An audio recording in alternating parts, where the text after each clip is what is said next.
Magandang umaga mga kahuan. Narito na ang Pag-asa Weather Update today. Magandang umaga Pilipinas, narito ang latest sa lagay po ng ating panahon. Magiging maulan pa rin sa malaking bahagi ng bansa dahil sa trafo extension ng bagyo na nasa labas ng ating area of responsibility. Ito po yung tropical depression na dating si Bagyong Jacinto na kahapon ay lumabas din ho ng ating area of responsibility. Gayunpaman, kahit nasa labas na po ito, yung kanyang trough o yung buntot ay nagdudulot pa rin ng pagulan sa ilang bahagi ng northern at central Luzon. Meanwhile, yung southwest monsoon o habagat ay patuloy ding nakakaapekto sa bansa sa kanlurang bahagi ng Luzon, sa Visayas at Mindanao at nagdudulot pa rin ito ng significant na mga pagulan sa kanlurang bahagi ng Katimugang Luzon sa halos buong Visayas at northern portion ng Mindanao.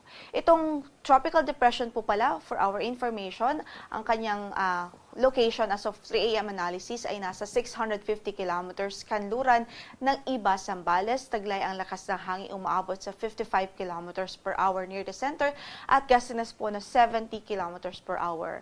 Ang kanyang pagkilos ay pakanluran. Medyo mabagal lamang po ito, 15 kilometers per hour. Pero sa nakikita po nating outlook ay papalayo naman na po ito ng ating area of responsibility. Tuluyang papalayo pa ng ating PAR at sa kasalukuyan ang kanyang mga epekto, yung trough niya ay nagdudulot ng mga pag-ulan, pero in terms of hangin ay wala po itong any effects sa anumang bahagi ng ating landmass. Gayunpaman, patuloy po tayong magantabay sa magiging update ukol dito sa weather disturbance as long as nasa loob po siya ng ating tropical cyclone information domain.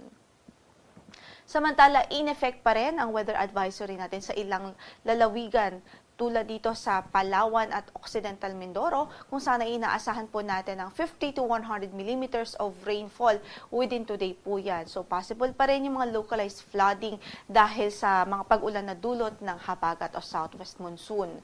By tomorrow ay pwede pa rin makaranas ng 50 to 100 millimeters of rains ang Palawan province, dulot pa rin ho ng habagat. Kaya't ingat pa rin ang ating abiso sa ating mga kababayan. Hindi pa rin ho pwede maging kampante dahil yung mga pagulan na ito ay nagdudulot pa rin ng mga banta ng pagbaha. Kahit na yung mga pagguho ng lupa o landslides sa mga mountainous areas.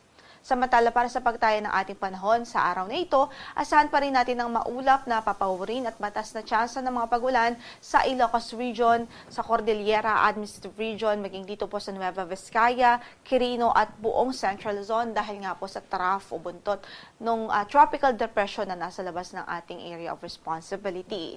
At samantala, dito naman sa Occidental Mindoro, maging dito sa Palawan Province, asahan din natin ang maulap na mapapawirin at halos tuloy-tuloy pa rin ang mga pag-ulan dahil sa habagat naman. Sa Metro Manila at natitirang bahagi ng Luzon, bahagyang maulap hanggang sa maulap ang papawirin natin sa araw na ito at nariyan pa rin ang tsansa ng mga localized thunderstorms, especially sa hapon at gabi. So saan man ang lakad natin ngayon or sa araw na ito, huwag kong kalimutang magdala ng mga pananggalang sa ulan.